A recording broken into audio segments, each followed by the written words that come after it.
Hello everyone, कैसे हैं आप लोग। तो आज हम डिस्कस करेंगे recently union ministry of home affairs ने कहा है कि पुंछी कमीशन रिपोर्ट जो एक्चुअली 2010 में जो सबमिट की गई थी, तो इसमें अलग अलग स्टेट्स के कमेंट को भी लेना है। तो उसके हिसाब से कुछ डिसीजन अगर लिया जाए तो स्टेट्स के कमेंट्स को भी इंपॉर्टेंस दिए जाएंगे। तो क्या है यहाँ पे पुंसी कमीशन की रिपोर्ट, उसको डिस्कस करेंगे। मेनली जो की रिकमेंडेशंस दिए गए थे उसको डिस्कस करेंगे।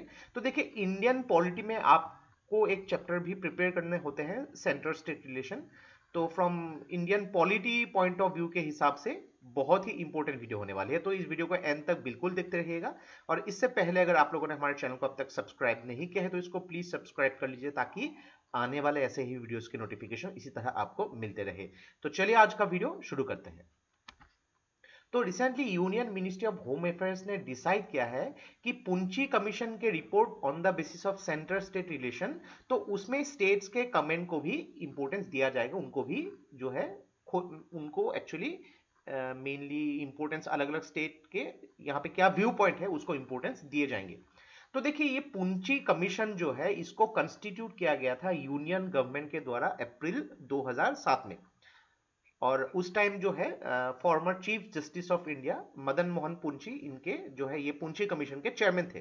तो देखिए, एक चीज, जब भी गवर्नमेंट को कुछ इंपॉर्टेंट डिसीजन लेते हैं, डिसीजन लेना पड़ता है, या कुछ चीजों को जो है यहाँ पे एक प्रोफेशनल तरीके से हैंडल करना पड़ता है, तो क्या करते हैं, बहुत ही एक्सपर्ट जो रिटायर्ड लोग हैं, ह्यूज अमाउंट ऑफ एक्सपीरियंस, उनके अंदर अलग अलग कमिटी या फिर कमीशन जो है सेटअप कर दिया जाता है। तो उनके अंदर काफी लोग होते हैं अलग अलग एक्सपर्ट। तो ये कमिटी या फिर कमीशन क्या करती है, टाइम लेती है, रिव्यू करती है, एग्जामिन करती है, और कुछ सालों का एक टाइम पीरियड लेके उसके बाद एक रिपोर्ट सबमिट करती है, जो बहुत ही प्रैक्टिकल और एक्सपीरियंस रिपोर्ट होती है। और उसके बेसिस पे देखिए, अलग अलग यहाँ पे व्यू पॉइंट लेके उसको एनालाइज करके उसको अलग अलग तरीके से डिस्कशन करके उसको इंप्लीमेंट किए जाते हैं। तो यही पुंची कमीशन ने भी अलग अलग जो एग्जिस्टिंग जो यूनियन और स्टेट के बीच में जो रिलेशन है उसको एग्जामिन किया, रिव्यू किया, और उसके हिसाब से कुछ रिपोर्ट रखे यहाँ पे। तो रिपोर्ट अलग अलग पॉइंट्स के ऊपर थी, जैसे कि अलग अलग कोर्ट के रूलिंग रिगार्डिंग द पावर्स थे, ड्यूटीज, देन रेस्पॉन्सिबिलिटीज लगभग हर एरिया में, मेनली सेंटर और स्टेट के जो legislative relations, administrative relations, governors के जो रोल होते हैं। बिकॉज हम लोग जानते हैं कि गवर्नर भले ही एक इंडिविजुअल ऑफिस होते हैं, लेकिन सेंटर के एक एजेंट भी होती है यहाँ पे। तो वहां पे भी देखा जाता है, और इमरजेंसी प्रोविजन से रिलेटेड भी बहुत सारी चीजें को एनालाइज करके उसके ऊपर एक रिपोर्ट सबमिट किया था, लगभग 7 वॉल्यूम की रिपोर्ट सबमिट किया था 2010 में। तो इस रिपोर्ट के कुछ की रिकमेंडेशंस को हम आज डिस्कस करेंगे। तो देखिए, की रिकमेंडेशन के बारे में पहले आता है यहाँ पे नेशनल इंटीग्रेशन काउंसिल। तो इस कमीशन के द्वारा जो रिकमेंडेशन दिया गया था कि जो एक सुपरसीडिंग स्ट्रक्चर है जो यूनियन का रिगार्डिंग द इंटरनल सिक्योरिटी, उसके हिसाब से कुछ रिकमेंडेशन दिए गए थे, जिसको नेशनल इंटीग्रेशन काउंसिल के हिसाब से भी जाना जाता है। नेक्स्ट अगर बात करेंगे इमरजेंसी रिलेटेड टू आर्टिकल 355 और आर्टिकल 356। तो देखिए, आर्टिकल 355 क्या बोलती है कि सेंटर की ये ड्यूटी होती है, किसी भी स्टेट में अगर एक्सटर्नल एग्रेशन हो गया तो सेंटर उसको प्रोटेक्ट करेगा। मान लीजिए कि यहाँ पे अगर एक सिचुएशन, एक स्टेट में किसी भी दूसरे देश ने अटैक कर दिया, तो ये सेंटर की रेस्पॉन्सिबिलिटी होती है कि उस स्टेट को प्रोटेक्ट करे बेस्ड ऑन आर्टिकल 355। और 356 हम लोग डेफिनेटली जानते हैं, प्रेसिडेंट्स जो रूल, प्रेसिडेंट जो यहाँ पे एक एजेंट के थ्रू जो करते हैं। तो यहाँ पे देखिए, गवर्नर क्या करते हैं, अगर मेन कॉन्स्टिट्यूशनल मशीनरी के हिसाब से स्टेट में कोई भी एक पॉलिटिकल पार्टी जो है मेन मेजोरिटी हासिल नहीं कर पाती है, तो ऐसे सिचुएशन में प्रेसिडेंट रूल जो है इंप्लीमेंट किया जा सकता है। लेकिन ऐसे सिचुएशन में देखिए, स्टेट को भी इंपॉर्टेंस देना चाहिए, ताकि इसको जो है मिसयूज ना कर किया जा सके। क्योंकि देखिए, प्रेसिडेंट रूल को जो है आर्टिकल 356 बहुत बार मिसयूज किया जा चुका है, लेकिन इसको ऐसा नहीं करना चाहिए। तो स्टेट को भी यहाँ पे इंपॉर्टेंस देना चाहिए।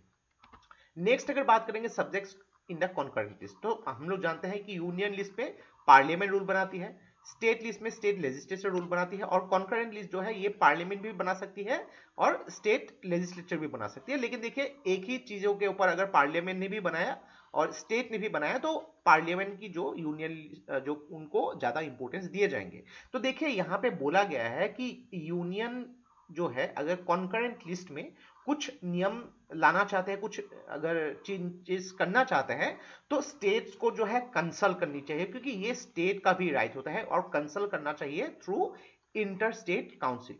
तो क्या आप मुझे बता सकते हैं कि इंटर स्टेट काउंसिल जो आर्टिकल है ये कौन सी आर्टिकल में मेंशन किया गया है? नेक्स्ट अगर बात करेंगे appointment and removal of governors, तो देखिए एक चीज हम लोग जानते हैं कि गवर्नर जो होते हैं आउटसाइड ऑफ द स्टेट, जिस स्टेट में उनको अपॉइंट किया जाता है, तो देखिए यहाँ पे चीफ मिनिस्टर उस पर्टिकुलर स्टेट की उनकी भी कंसल्टेशन लेनी बहुत ही इंपॉर्टेंट है गवर्नर की अपॉइंटमेंट लेने से पहले। तो एक कमिटी जो है फॉर्म करनी चाहिए, उसमें देखिए गवर्नर की अपॉइंटमेंट के ऊपर बात होती है। तो उस कमिटी में प्राइम मिनिस्टर होंगे, होम मिनिस्टर होंगे, लोकसभा के स्पीकर होंगे, और उस पर्टिकुलर स्टेट के जो चीफ मिनिस्टर होने चाहिए, और इन चारों के रेकमेंडेशन के मुताबिक एक व्यक्ति को जो है गवर्नर के पोस्ट में रखा जाना चाहिए।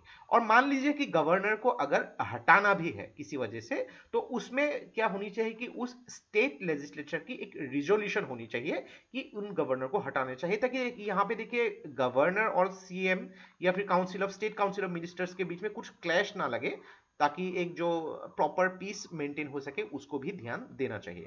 नेक्स्ट अगर बात करेंगे union powers of making treaties, तो देखिए अलग अलग जो एक्सटर्नल ट्रीटीज अगर किसी भी देश के साथ किसी भी राज्य में इंप्लीमेंट करना हो, तो ये यूनियन के पास पावर होती है, यूनियन खुद से कर सकती है यहाँ पे। लेकिन कुछ कुछ यहाँ पे रेगुलेशंस करनी चाहिए ये फॉर्मुलेशन करने से पहले, स्पेशली अगर वो टॉपिक स्टेट लिस्ट में आती है। भले ही वो टॉपिक स्टेट लिस्ट में आती है, यूनियन अगर कुछ एक्सटर्नल ट्रीटी करना चाहते हैं तो कर सकती है, लेकिन यहाँ पे स्टेट्स की भी इंपॉर्टेंस देनी चाहिए, ताकि स्टेट को भी अपने इंटरनल अफेयर्स में रिप्रेजेंटेशन करने को मौका मिले।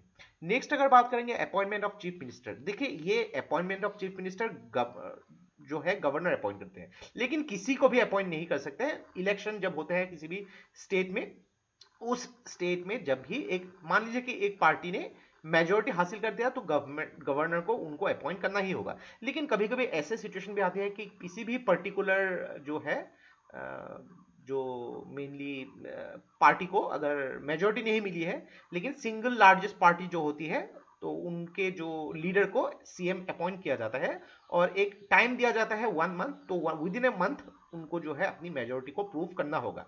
तो ये थोड़ी सी गवर्नर की एक डिस्क्रिशनरी पावर है, तो इसमें भी थोड़ी सी लिमिट जो रखनी चाहिए। तो प्री पोल अलायंस जो है कंसीडर किया जा सकता है based on single political party.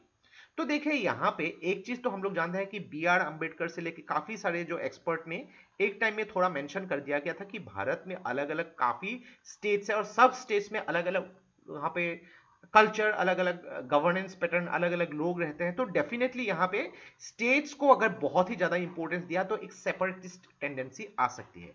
तो यूनियन को डेफिनेटली मजबूत बनाना ही होगा, लेकिन ऐसा नहीं होना चाहिए कि स्टेट को बहुत ही कमजोर कर दिया गया, स्टेट की इंपॉर्टेंस को भी ध्यान देनी चाहिए। तो इसी के बेसिस पर अलग अलग कमीशन एक्चुअली सेटअप किए गए थे, जैसे कि एआरसी हो गई, यहाँ पे सरकारिया कमीशन हो गई, पुंची कमीशन, तो इन्होंने भी अलग अलग रिपोर्ट दिए हैं, ताकि जो स्टेट गवर्नमेंट और यूनियन गवर्नमेंट के बीच में एक ठीक ठाक मशीनरी, कॉन्स्टिट्यूशनल मशीनरी फॉर्म हो सके, तब जबकि सेंटर में एक पॉलिटिकल पार्टी हो और किसी भी स्टेट में एक अलग पॉलिटिकल पार्टी हो, और दोनों की आइडियोलॉजी अगर डिफरेंट हो, तो दोनों के ही बीच में क्लैश नहीं होनी चाहिए। उसी के हिसाब से ये अलग अलग कमीशन ने ऑलमोस्ट सेम ही जो रिपोर्ट जो है रिकमेंडेशन किए गए थे, ताकि दोनों ही गवर्नमेंट के बीच में एक यहाँ पे पीस मेंटेन हो सके। तो ये था हम लोग का complete analysis regarding the पुंची commission report के बारे में, जहां पे मिनिस्ट्री ऑफ होम अफेयर्स ने स्टेट के भी कमेंट को इंपॉर्टेंस देने के बारे में बात की है। तो आशा करते हैं इस वीडियो से आपको बहुत कुछ चीजें सीखने को मिला होगा, और ये वीडियो अगर आप लोग को अच्छा लगे इसको प्लीज लाइक कीजिए, इसको सब्सक्राइब कीजिए, इसको शेयर कर दीजिए। तो आज के लिए बस इतना ही, देखते रहिए study rise, take care, thank you and Jai Hind.